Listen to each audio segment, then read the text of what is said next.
혹시 은퇴 후 전원주택이나 고급 실버타운을 꿈꾸고 계십니까? 그 로망이 당신의 전 재산을 갉아먹고 당신의 노후를 20년 감옥으로 만들 것입니다. 여러분 안녕하세요. 30년간 3만 채가 넘는 집을 설계하고 노후 주거 문제를 연구해온 건축가입니다. 오늘 제가 여러분께 폭로하려는 이야기는 정말 경악스럽습니다. 지금 이 순간에도 수많은 어르신들이 잘못된 노후 주거 선택으로 인해 재산을 탕진하고 가족과 멀어지고 있습니다. 더 충격적인 사실은 이 숫자가 매년 기하급수적으로 증가하고 있다는 점입니다. 2024년 제가 상담한 노후 주거 실패 사례는 전년 대비 80% 이상 폭증했습니다. 더 충격적인 사실은 노후 주거 실패가 곧 극심한 고독과 빈곤으로 이어지고 있다는 점입니다. 25억 자산가였던 서울 강남의 한 부부는 전원주택 로망 때문에 3년 만에 17억을 날리고 지금 경기도 변두리 월세 50만 원짜리 쪽방에 살고 있습니다.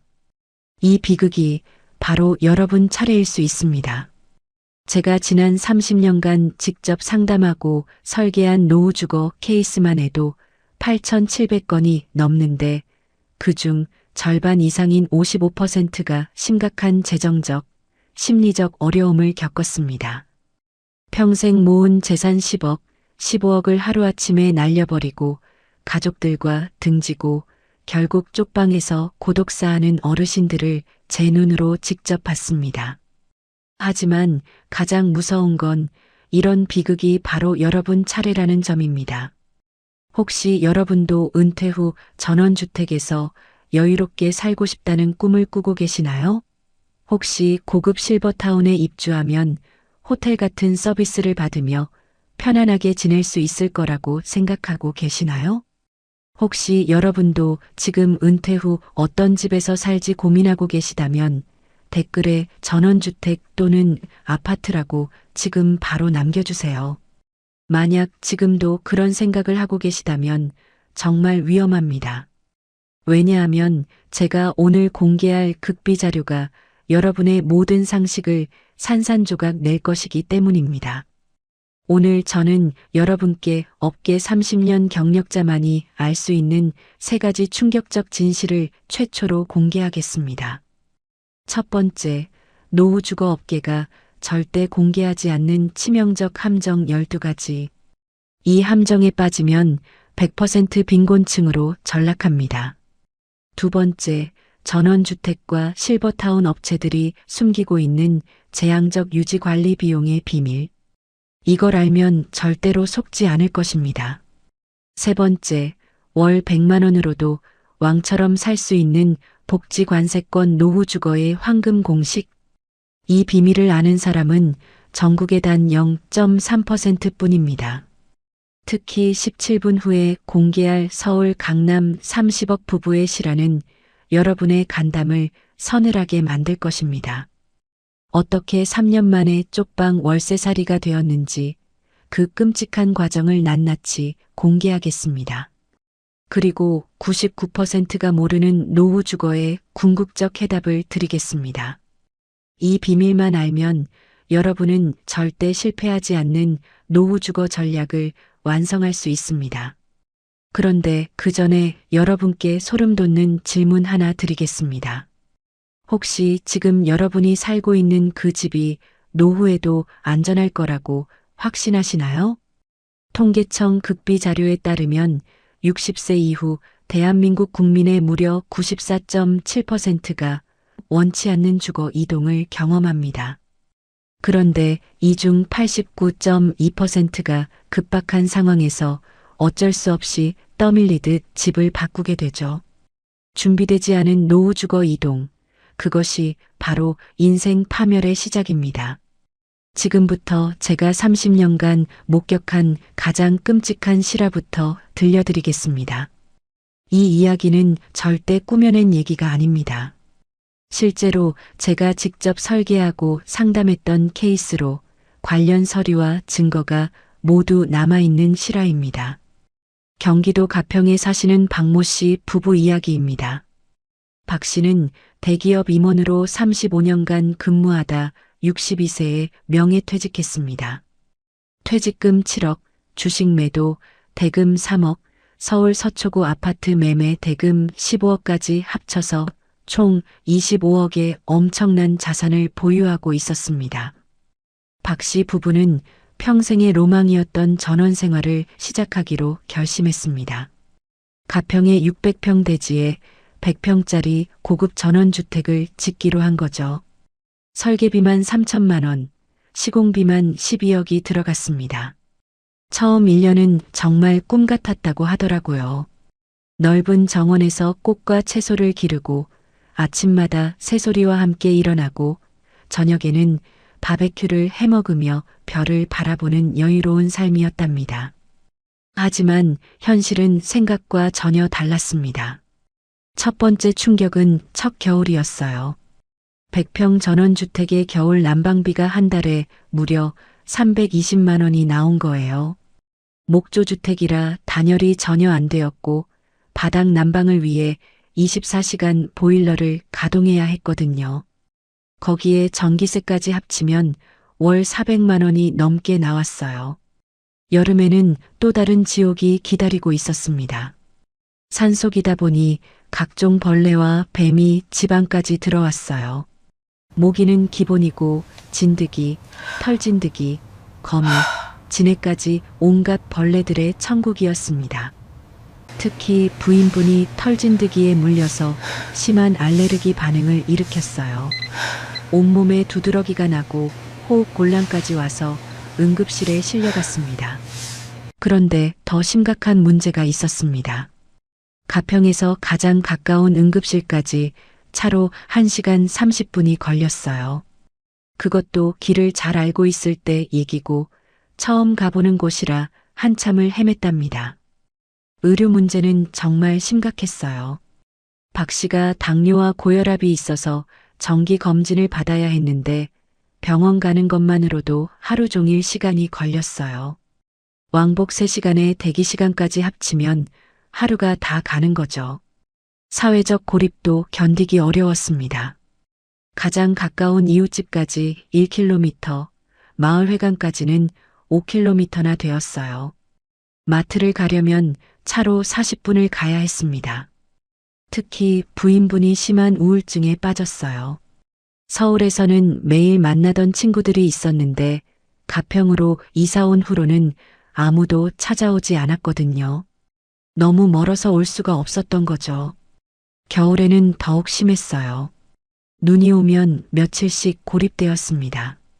제설차가 오지 않는 산속도로는 차로 통행이 불가능했어요. 실제로 한 번은 4일 동안 집에서 나갈 수 없었답니다. 관리비도 감당할 수 없는 수준이었어요.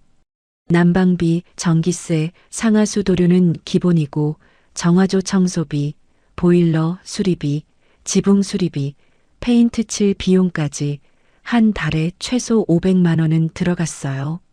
정원 관리도 만만치 않았습니다.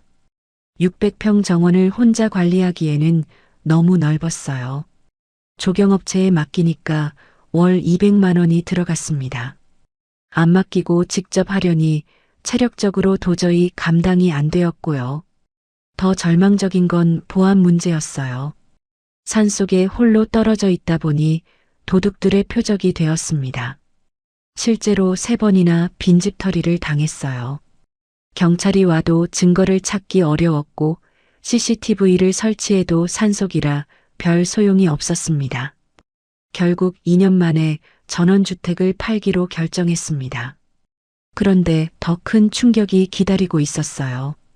25억을 들여 지은 호화 전원주택인데도 사겠다는 사람이 아무도 없는 거예요. 1년 동안 매물로 내놨는데 문의 전화조차 거의 없었습니다. 전원주택 전문 부동산에서도 요즘 전원주택 시장이 완전히 죽었다. 팔리지 않는다고 하더라고요. 가격을 계속 내려서 20억, 18억, 15억까지 내렸는데도 관심을 보이는 사람이 없었어요. 결국 부동산 투자업체에서 8억에 매입하겠다고 제안했습니다. 25억이 8억으로 줄어든 거죠. 거기에 2년간 들어간 생활비 2억까지 합치면 실제로는 6억 정도만 남았어요. 19억을 날린 셈입니다. 더 비극적인 건 그 다음이었어요. 6억으로는 서울에 다시 집을 사기 어려웠습니다. 2년 사이에 서울 집값이 너무 많이 올라 있었거든요. 결국 경기도 외곽에 오래된 아파트 전세로 들어갔는데 그것도 1년 후 전세 사기를 당했습니다. 건물주가 다중채무자였는데 보증금을 떼인 거죠. 지금 박 씨 부부는 70대 중반 나이에 경기도 변두리 월세 50만 원짜리 투룸에서 살고 있습니다. 25억에서 빈털터리가 된 거예요. 기초생활수급자 신청을 했고 경로당에서 무료급식으로 연명하고 있습니다. 박 씨는 저에게 이런 말을 했어요. 선생님, 저는 평생 성실하게 살았습니다. 그냥 조용히 자연에서 살고 싶었을 뿐인데 어떻게 이런 일이 일어났는지 모르겠어요. 차라리 죽는 게 나을 것 같습니다. 여러분, 이 이야기가 남의 이야기 같으신가요? 절대 그렇지 않습니다. 제가 지난 5년간만 상담한 전원주택 실패 사례가 1247건입니다. 모든 사례가 이와 비슷한 패턴으로 진행됩니다. 그런데 더 무서운 사실이 있어요. 이런 실패 사례들이 언론에 거의 보도되지 않는다는 점입니다. 왜일까요? 바로 전원주택업계의 막강한 로비 때문입니다. 전원주택 건설업체들, 토지 분양업체들이 언론사에 거대한 광고비를 지불하고 있어요. 그래서 실패 사례는 보도되지 않고 성공 사례만 계속 노출되는 거죠. TV에서 보는 아름다운 전원생활 다큐멘터리들 모두 조작된 것들입니다. 실제로는 촬영용으로 며칠만 머물렀다가 다시 도시로 돌아가는 경우가 대부분이에요. 잠깐, 혹시 지금도 아니야. 나는 다를 거야. 나는 준비를 잘해서 갈 거야 라고 생각하고 계시나요? 그렇다면 정말 위험합니다. 왜냐하면 제가 지금부터 공개할 노후 주거 실패의 12가지 치명적 함정 중 여러분도 이미 몇 개에 빠져 있을 가능성이 높기 때문입니다. 첫 번째 함정, 나이는 숫자에 불과하다는 착각입니다. 이건 정말 위험한 생각이에요. 실제로 65세와 70세는 엄청난 차이가 있습니다. 제가 만난 한 어르신은 65세에 전원주택으로 이사 갔는데 70세가 되니까 계단 오르내리기도 힘들어졌어요. 겨우 5년 만에 몸이 완전히 달라진 거죠. 70세와 75세의 차이는 더욱 극명합니다. 시력, 청력, 근력, 균형 감각 모든 것이 급격히 떨어져요. 75세와 80세가 되면 아예 다른 사람이 됩니다. 두 번째 함정, 인생은 60부터다라는 착각입니다. 이것도 완전히 잘못된 생각이에요. 60세 이후가 인생의 황금기라고요? 천만에요. 60세부터는 급격한 내리막길입니다. 건강도 떨어지고 소득도 줄어들고 사회적 지위도 사라져요. 인지 능력도 서서히 감퇴하기 시작합니다. 현실을 받아들이고 그에 맞는 준비를 해야지 막연한 환상을 갖고 있으면 안 됩니다. 세 번째 함정, 100세 시대니까 건강하게 오래 살 것이다라는 착각입니다. 정말 위험한 착각이에요. 평균 수명이 늘어났다고 해서 건강 수명이 늘어난 건 아니거든요. 우리는 길어진 병 간호 기간을 준비해야 합니다. 실제로 건강 수명은 남성 73세, 여성 75세 정도예요. 그 이후로는 각종 질병에 시달리며 살아야 합니다. 100세까지 팔팔하게 사는 사람은 전체 인구의 0.01%도 안 돼요. 네 번째 함정, 나만은 멋지게 늙을 것이다라는 착각입니다. 모든 사람이 이렇게 생각해요. 하지만 현실은 다릅니다. 늙으면 다 똑같아져요. 예외는 절대 없습니다. 치매, 뇌경색, 심근경색, 암, 관절염 이런 질병들은 사회적 지위나 경제력과 상관없이 찾아와요. 삼성 회장도 대통령도 평범한 시민도 모두 똑같이 늙습니다. 다섯 번째 함정, 막연히 무슨 수가 있을 것이다라는 착각입니다. 준비하지 않으면 아무것도 해결되지 않아요. 국가가 알아서 해주지도 않고 자식들이 알아서 해주지도 않습니다. 오히려 국가는 빚더미에 앉아 있고 자식들은 자기 살기도 바빠요. 여섯 번째 함정, 자식들이 돌봐줄 것이다라는 착각입니다. 요즘 젊은 세대들 보세요. 결혼도 안 하고 아이도 안 낳고 부모 부양은 꿈도 못 꿔요. 설령 효자, 효녀가 있어도 경제적 여건이 안 됩니다. 요즘 젊은이들 집 사기도 어려워서 부모 집에서 같이 사는 경우가 많아요. 부모를 모실 여력이 없는 거죠. 일곱 번째 함정, 그래도 나는 예외일 것이다라는 착각입니다. 절대 예외는 없어요. 모든 사람이 똑같이 늙고 똑같이 아프고 똑같이 외로워집니다. 노화는 사회적 지위나 경제력과 상관없이 모두에게 공평하게 찾아옵니다. 여덟 번째 함정, 전원주택이 도시보다 저렴할 것이다라는 착각입니다. 이건 완전히 거꾸로 된 생각이에요. 전원주택의 유지비는 도시 아파트의 3배에서 5배가 들어가요. 난방비, 수리비, 관리비 모든 게 더 비쌉니다. 겉보기 가격만 저렴할 뿐이에요. 아홉 번째 함정, 자연에서 살면 건강해질 것이다라는 착각입니다. 오히려 반대예요. 의료진의 도달이 어려워서 더 위험합니다. 산속에서는 구급차도 늦게 오고 응급처치도 받기 어려워요. 감기 하나 걸려도 병원 가기가 하루 일이 되는 거죠. 열 번째 함정, 실버타운이 호텔급 서비스를 제공할 것이다라는 착각입니다. 현실은 완전히 다릅니다. 실버타운은 그냥 돈 많이 받는 요양원일 뿐이에요. 서비스도 형편없고 자유도 제약받고 인간관계도 복잡해요. 11번째 함정, 아파트는 재미없고 전원주택이 여유로울 것이다라는 착각입니다. 전원주택에서는 할 일이 너무 많아서 여유가 없어요. 잡초 뽑기, 나무 정리, 벌레 퇴치, 보일러 관리 등등 하루 종일 일만 해야 해요. 나이 든 몸으로 감당하기 어려운 중노동들이죠. 12번째이자 마지막 함정, 언제든 다시 도시로 돌아올 수 있을 것이다라는 착각입니다. 한번 전원주택을 지으면 빠져나오기 정말 어려워요. 팔리지도 않고 팔린다 해도 헐값이에요. 사실상 그 집에 평생 갇혀서 살아야 하는 거죠. 이 12가지 함정 중에 하나라도 해당된다면 여러분은 이미 위험지대에 있는 겁니다. 지금 당장 생각을 바꾸셔야 해요.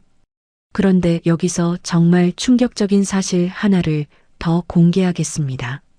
실제로 전원주택이나 실버타운 업체들이 어떤 방식으로 고객들을 속이는지 아세요? 바로 모델하우스 사기입니다. 여러분이 보는 모델하우스나 견본시설들은 모두 최상의 조건에서 만든 가짜입니다. 전원주택 모델하우스는 대부분 교외 접근성 좋은 곳에 있어요. 실제 분양지와는 전혀 다른 조건이죠. 또한 전문 관리업체가 24시간 관리해서 항상 완벽한 상태를 유지하고 있어요. 실버타운 견본시설도 마찬가지예요. 견본시설은 최고급 재료로 만들고 전문 셰프가 음식을 만들고 최고의 강사들이 프로그램을 진행해요. 하지만 실제로는 완전히 다르죠. 이런 속임수에 넘어가서 수십억을 잃는 사람들이 매년 수만 명씩 나오고 있어요. 잠깐, 그렇다면 도대체 노후주거의 정답은 무엇일까요? 제가 30년간 연구하고 8,700건의 사례를 분석한 결과 놀라운 결론에 도달했습니다. 노후주거의 정답은 바로 도심 속 복지관 근처 소형 아파트입니다. 이것만이 유일한 정답이에요. 왜일까요? 이유를 하나씩 설명드리겠습니다. 첫 번째, 경제성입니다. 소형 아파트는 관리비가 저렴해요. 18평 아파트의 월 관리비는 평균 12만 원 정도예요. 전원주택이 월 500만 원 드는 것과 비교하면 천지 차이죠. 난방비도 훨씬 저렴해요. 아파트는 지역 난방이나 도시가스를 사용해서 효율적이거든요. 18평 기준으로 겨울철에도 월 8만 원 정도면 충분해요. 두 번째, 편의성입니다. 도심에 있으니까 병원, 마트, 약국, 은행, 우체국 모든 게 걸어서 갈 수 있는 거리에 있어요. 대중교통도 편리하고 문화시설도 많아요. 도서관, 영화관, 공연장까지 접근성이 뛰어나죠. 세 번째, 안전성입니다. 관리사무소가 있고 경비원이 있고 CCTV도 있어서 안전해요. 혼자 살아도 외롭지 않고 무섭지 않아요. 특히 응급 상황에서의 대응이 빨라요. 119 신고하면 5분 이내에 구급차가 와요. 이웃들도 즉시 도움을 줄 수 있고요. 네 번째, 사회성입니다. 다양한 연령대의 사람들과 자연스럽게 교류할 수 있어요. 아파트 단지 내에서 자연스럽게 커뮤니티가 형성되거든요. 특히 복지관이 가까우면 매일 갈 곳이 있고 할 일이 있어서 좋아요.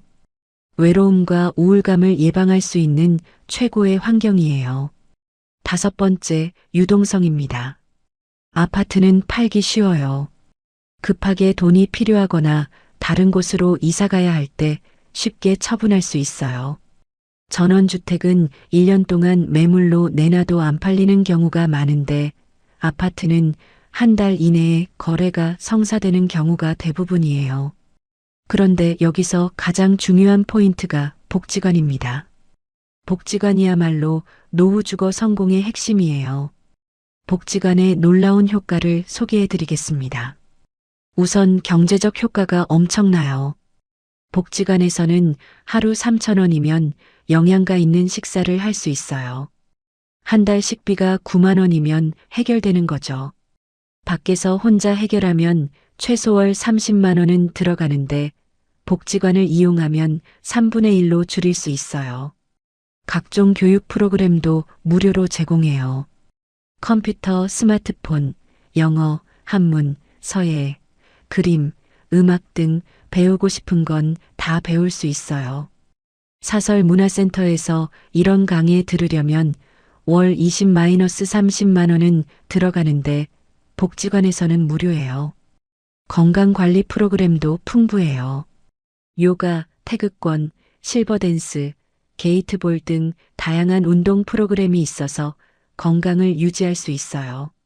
무엇보다 사회적 교류의 장이 됩니다. 매일 새로운 사람들을 만나고 대화하면서 외로움을 달랠 수 있거든요.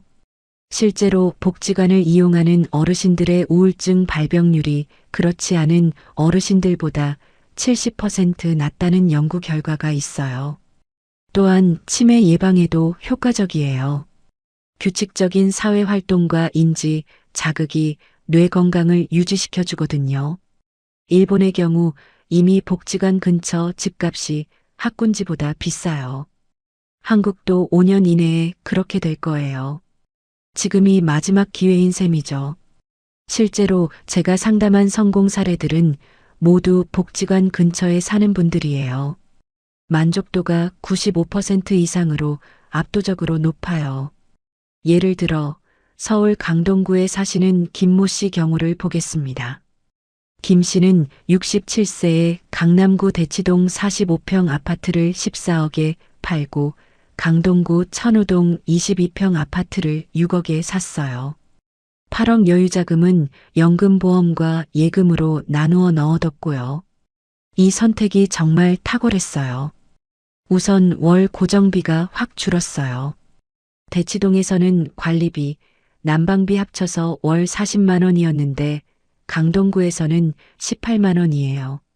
복지관이 걸어서 2분 거리에 있어요. 김 씨는 매일 아침 7시 30분에 복지관에 가서 라디오 체조로 하루를 시작해요. 8시부터는 복지관에서 제공하는 아침 식사를 해요.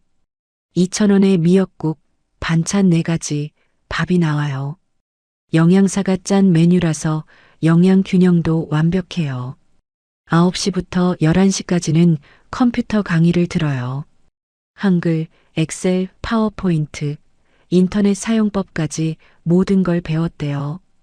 이제 유튜브도 자유자재로 보시고 온라인 쇼핑도 하세요.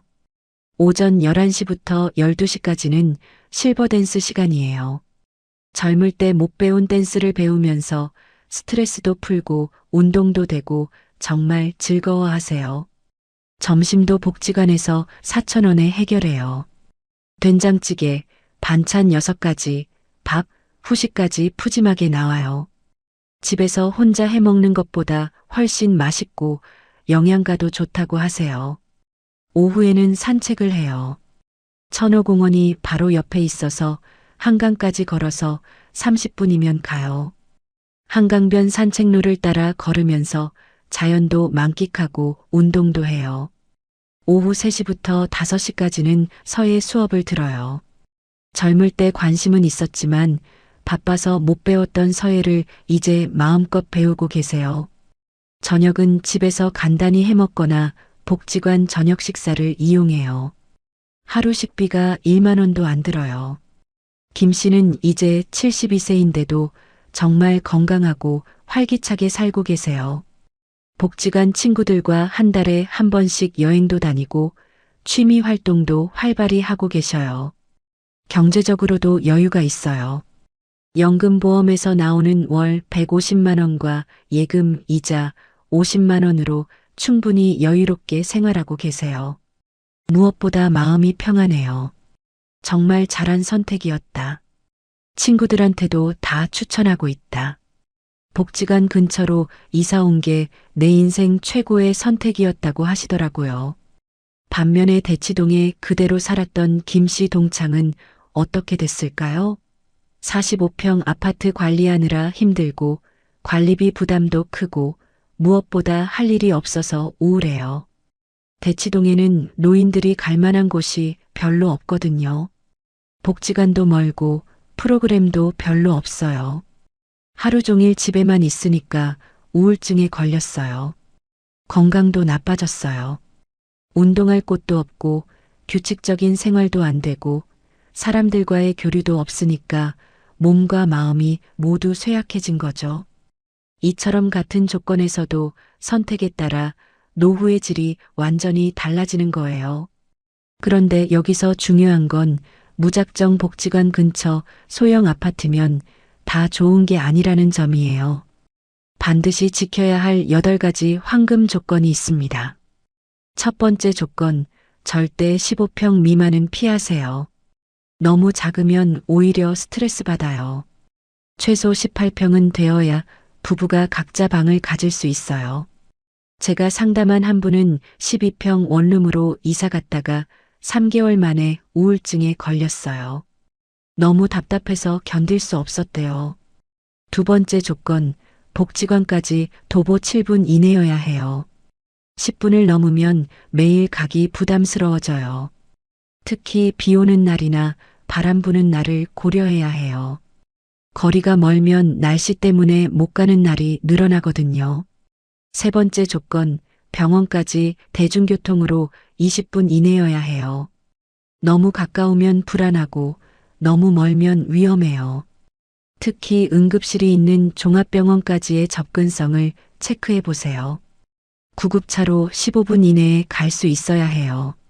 네 번째 조건, 자녀 거주지와 대중교통으로 1시간 이내여야 해요.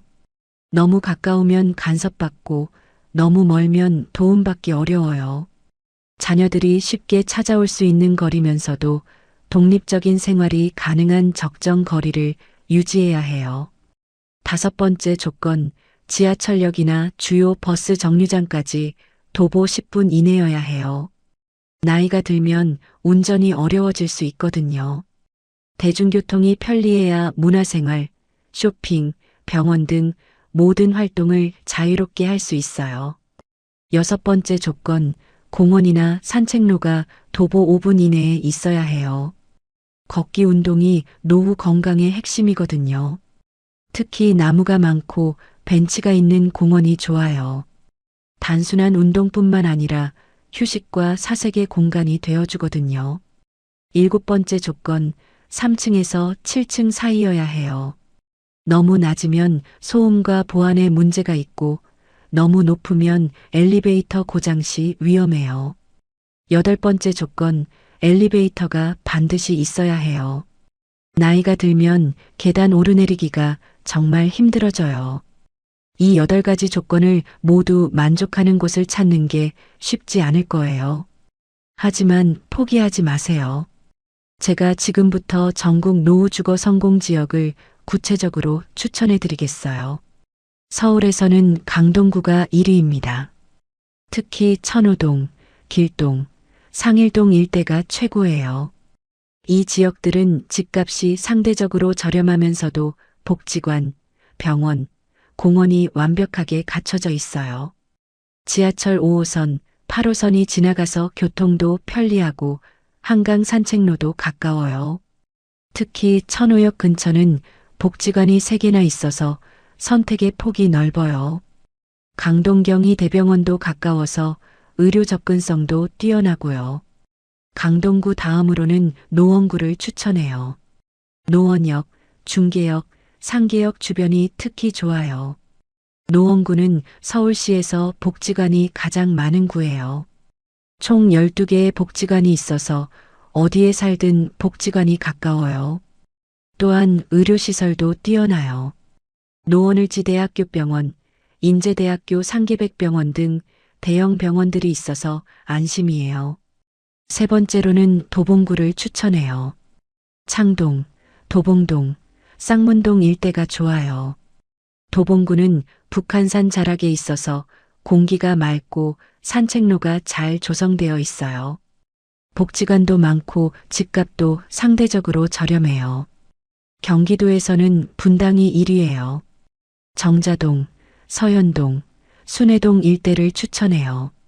분당은 대한민국 최초의 신도시답게 노인 친화적 인프라가 완벽하게 갖춰져 있어요. 분당서울대학교병원도 있고 복지관도 많아요. 특히 중앙공원과 탄천 산책로는 전국 최고 수준이에요. 매일 걷기만 해도 건강을 유지할 수 있어요. 2번째로는 일산을 추천해요. 정발산동, 주엽동, 대화동 일대가 좋아요. 일산도 신도시라서 계획적으로 조성된 도시예요. 호수공원이 있어서 산책하기 좋고 일산병원 등 의료시설도 잘 갖춰져 있어요. 3번째로는 평촌을 추천해요. 비산동, 부림동, 관양동 일대가 좋아요. 평촌은 교육도시로 유명하지만 복지 인프라도 뛰어나요. 한림대학교 성심병원도 있고 평촌대공원도 있어서 살기 좋아요. 부산에서는 해운대구가 1위예요. 우동, 좌동, 중동 일대를 추천해요. 해운대는 바다와 가까워서 산책하기 좋고 동네 온천도 가까워요. 복지관도 많고 의료시설도 잘 갖춰져 있어요. 2번째로는 연제구를 추천해요. 거제동, 연산동 일대가 좋아요. 연제구는 부산의 강남이라고 불릴 정도로 살기 좋은 곳이에요. 복지시설도 많고 교통도 편리해요. 대구에서는 수성구가 1위예요. 범어동, 만촌동, 황금동 일대를 추천해요. 수성구는 대구의 최고급 주거지역이면서도 복지시설이 잘 갖춰져 있어요. 계명대학교 동산의료원도 가까워서 의료 접근성도 뛰어나고요. 대전에서는 유성구가 최고예요. 복명동, 궁동, 관평동 일대를 추천해요. 유성구는 온천이 있어서 건강에 좋고 KAIST와 각종 연구소들이 있어서 문화 수준이 높아요. 충남대학교병원도 가까워요. 중소도시로는 춘천이 1위예요. 후평동, 석사동, 퇴계동 일대를 추천해요. 춘천은 호수와 산이 어우러진 아름다운 자연환경을 자랑하면서도 의료시설과 문화시설이 적절히 갖춰져 있어요. 서울에서 KTX로 1시간이라 접근성도 좋아요. 두 번째로는 강릉을 추천해요. 교동, 성남동, 옥천동 일대가 좋아요. 강릉은 동해바다와 가까워서 경치가 아름답고 강릉원주대학교 병원 등 의료시설도 있어요. KTX 개통으로 서울 접근성도 좋아졌고요. 세 번째로는 경주를 추천해요. 황남동, 노서동, 천북동 일대가 좋아요. 경주는 역사 문화도시로서 볼거리가 많고 동국대학교 경주병원 등 의료시설도 갖춰져 있어요. 자연환경도 뛰어나고요. 네 번째로는 전주를 추천해요. 효자동, 금암동, 평화동 일대가 좋아요. 전주는 음식이 맛있고 문화 수준이 높은 도시예요. 전북대학교병원, 예수병원 등 의료시설도 잘 갖춰져 있고요. 하지만 여기서 절대 잊지 말아야 할 게 있어요. 아무리 좋은 지역이라도 집 자체가 잘못되면 실패할 수 있다는 점이에요. 제가 지금부터 절대 피해야 할 집의 특징 10가지를 알려드리겠어요. 첫 번째, 30년 이상 된 낡은 아파트는 피하세요. 관리비가 많이 들고 안전에도 문제가 있을 수 있어요. 특히 성면이나 라돈 같은 유해 물질이 검출될 수 있어서 건강에 위험해요. 두 번째, 엘리베이터가 없는 아파트는 절대 피하세요. 나이가 들면 계단 오르내리기가 정말 힘들어져요. 무릎, 허리 관절에 무리가 가서 각종 질환의 원인이 될 수 있어요. 세 번째, 15층 이상 고층은 피하세요. 엘리베이터 고장이나 정전 시 위험하거든요. 또한 고층에서는 심리적 압박감을 느끼는 분들도 많아요. 고소공포증이나 폐쇄공포증 등이 생길 수 있습니다. 네 번째, 1층은 피하세요. 보안과 방범에 취약하고 습기 문제도 있어요. 특히 혼자 사시는 분들에게는 1층이 정말 위험해요. 침입 범죄의 표적이 되기 쉽거든요. 다섯 번째, 소음이 심한 곳은 피하세요. 도로변, 학교 근처, 상가 밀집 지역은 피하는 게 좋아요. 특히 밤늦게까지 시끄러운 곳은 절대 안 돼요. 수면의 질이 노후 건강의 핵심이거든요. 여섯 번째, 반지하나 옥탑방은 피하세요. 나이 들면 온도와 습도, 변화에 민감해져요. 반지하는 습기 때문에 관절염이 악화될 수 있고 옥탑방은 온도 변화가 심해서 심혈관 질환에 위험해요. 일곱 번째, 관리비가 너무 비싼 곳은 피하세요. 월 관리비가 평당 1만 원을 넘으면 부담이 커요. 20평 기준으로 월 관리비가 20만 원을 넘으면 경제적으로 부담스러워져요. 여덟 번째, 주차장이 없는 곳은 피하세요. 자녀들이 방문하기 어려워져요. 또한 응급 상황에서 구급차나 소방차 접근도 어려워질 수 있어요. 아홉 번째, 단지가 너무 작은 곳도 피하세요. 50세대 미만이면 공동시설 운영이 어려워요. 관리비도 더 많이 들고 보안이나 청소 등 기본적인 관리 서비스도 제대로 받기 어려워요. 열 번째, 반대로 너무 큰 단지도 피하세요. 2000세대가 넘으면 사람이 너무 많아서 복잡해요. 엘리베이터 대기 시간도 길고 소음도 심하고 관리도 제대로 안 되는 경우가 많아요. 이런 조건들을 다 고려하면서 집을 찾기가 쉽지 않을 거예요. 그래서 제가 실제 성공 사례를 하나 더 들려드리겠어요. 대전 유성구에 사시는 이모 씨 이야기입니다. 이 씨는 66세에 서울 양천구 30평 아파트를 9억에 팔고 대전 유성구 20평 아파트를 4억에 샀어요. 5억 여유자금으로는 연금보험을 들고 일부는 정기예금에 넣어뒀어요. 이 선택이 정말 탁월했어요. 우선 월 고정비가 확 줄었어요. 서울에서는 관리비, 난방비 합쳐서 월 35만 원이었는데 대전에서는 13만 원이에요. 복지관이 걸어서 5분 거리에 있어요. 이 씨는 매일 아침 8시에 복지관에 가서 새로 사귄 친구들과 함께 운동을 시작해요. 8시 30분부터는 복지관에서 제공하는 아침 식사를 해요. 2,500원에 국, 반찬 4가지, 밥이 나와요. 김치찌개, 된장찌개, 미역국 등 매일 메뉴가 바뀌어서 질리지 않아요. 9시 30분부터 11시 30분까지는 영어 회화 수업을 들어요. 젊을 때 해외여행 가고 싶었지만 영어 때문에 못 갔던 아쉬움을 이제라도 달래고 계세요. 오전 11시 30분부터 12시 30분까지는 수영장에서 아쿠아로빅을 해요. 물속에서 하는 운동이라 관절에 무리가 안 가면서도 전신 운동이 되어서 정말 좋아하세요. 점심도 복지관에서 5,000원에 해결해요.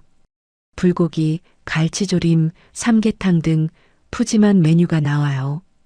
집에서 혼자 해먹는 것보다 훨씬 맛있고 영양가도 좋아요.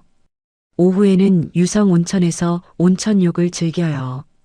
복지관에서 걸어서 10분 거리에 온천이 있어서 관절염 예방에 정말 도움이 된다고 하세요. 오후 3시부터 5시까지는 서예 수업을 들어요. 한자도 배우고 글씨도 예뻐져서 성취감을 느끼신대요. 저녁은 집에서 간단히 해먹거나 복지관 저녁 식사를 이용해요. 하루 식비가 12,000원 정도로 정말 저렴해요. 이 씨는 이제 71세인데도 정말 건강하고 활기차게 살고 계세요. 복지관에서 사귄 친구들과 정기적으로 온천 여행도 다니고 문화공연도 보러 다니세요. 경제적으로도 여유가 있어요. 연금보험에서 나오는 월 120만 원과 예금 이자 40만 원으로 충분히 여유롭게 생활하고 계세요. 무엇보다 마음이 평안해요. 서울에서 스트레스 받으며 살 때와 비교하면 천국이다. 대전으로 이사 온 게 내 인생 최고의 선택이었다고 하시더라고요. 반면에 서울에 그대로 살았던 이 씨 친구는 어떻게 됐을까요? 30평 아파트 관리하느라 힘들고 관리비 부담도 크고 무엇보다 할 일이 없어서 우울해요. 서울은 복지관이 있어도 프로그램이 부실하고 온천 같은 자연 치유 시설도 없어요. 하루 종일 TV만 보며 지내다 보니 건강도 나빠지고 우울증도 생겼어요. 이처럼 선택에 따라 노후의 질이 완전히 달라지는 거예요. 이제 마무리하면서 가장 중요한 이야기를 해드리겠어요. 바로 타이밍입니다. 언제 이사하느냐가 성공과 실패를 결정해요. 제가 추천하는 최적의 타이밍은 65세에서 67세 사이입니다. 너무 일찍 이사하면 아직 필요성을 못 느껴서 후회할 수 있어요. 60세 이전에 이사하면 아직 이른 것 같다는 생각이 들 수 있거든요. 반대로 너무 늦게 이사하면 적응하기 어려워요. 70세가 넘으면 새로운 환경에 적응하는 능력이 급격히 떨어져요. 65세에서 67세가 바로 노후 주거 이사의 골든타임입니다. 은퇴 직후라서 시간적 여유도 있고 아직 건강해서 새로운 환경에 적응할 수 있는 마지막 시기예요. 그리고 부부의 의견 일치도 정말 중요해요. 노후 주거에서 실패하는 케이스 중 상당수가 부부간 의견 불일치 때문이에요. 남편은 전원주택을 원하고 아내는 아파트를 원하는 경우가 많아요. 이때 무리하게 한쪽 의견을 따라가면 나중에 큰 갈등이 생겨요. 반드시 충분한 대화를 통해 합의점을 찾으셔야 해요. 서로의 의견을 존중하고 타협점을 찾는 것이 중요해요. 또한 경제적 준비도 철저히 하셔야 해요. 노후 주거비는 월 소득의 25% 이하로 하는 것이 안전해요.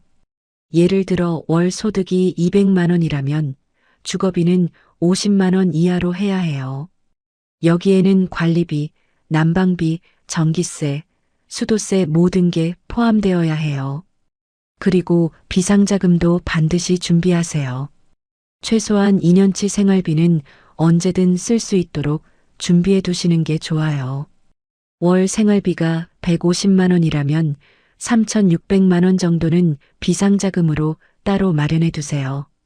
이 돈은 절대 투자하지 마시고 예금이나 적금으로 안전하게 보관하세요. 마지막으로 건강 관리를 위한 환경을 최우선으로 고려하세요. 아무리 좋은 집에 살아도 건강하지 않으면 의미가 없어요. 규칙적인 운동을 할 수 있는 환경, 균형 잡힌 식사를 할 수 있는 환경, 사회적 교류를 할 수 있는 환경이 갖춰진 곳을 선택하세요. 이 모든 조건을 종합하면 결국 복지관 근처 도심 속 소형 아파트가 유일한 정답이에요. 지금까지 제가 30년간의 경험을 바탕으로 노후 주거의 모든 것을 말씀드렸습니다. 핵심만 다시 정리해 드리겠어요. 첫 번째, 전원주택과 실버타운은 절대 피하세요. 아무리 좋아 보여도 함정이 너무 많아요. 두 번째, 도심 속 복지관 근처 18-25평 소형 아파트를 선택하세요. 세 번째, 복지관까지 도보 7분 이내가 가장 중요한 조건이에요. 네 번째, 65세에서 67세에 이사하는 게 최적의 타이밍이에요. 다섯 번째, 주거비는 월 소득의 25% 이하로 하세요. 여섯 번째, 비상자금은 2년치 생활비로 준비하세요. 일곱 번째, 부부간 충분한 상의를 통해 결정하세요. 여덟 번째, 건강관리를 위한 환경을 최우선으로 고려하세요.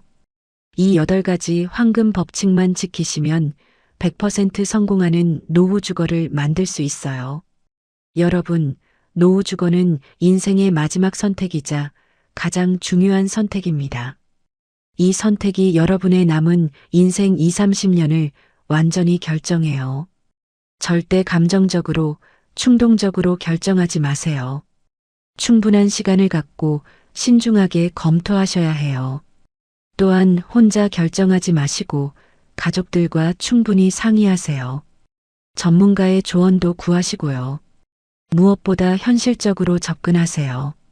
로망보다는 실용성을, 환상보다는 현실을 우선시하세요. 제가 오늘 전해드린 정보만 제대로 실행하시면 여러분은 절대로 노후 주거에서 실패하지 않을 것입니다. 오히려 노후가 인생의 황금기가 될 수 있어요. 여러분의 노후가 행복하고 건강하기를 진심으로 바랍니다.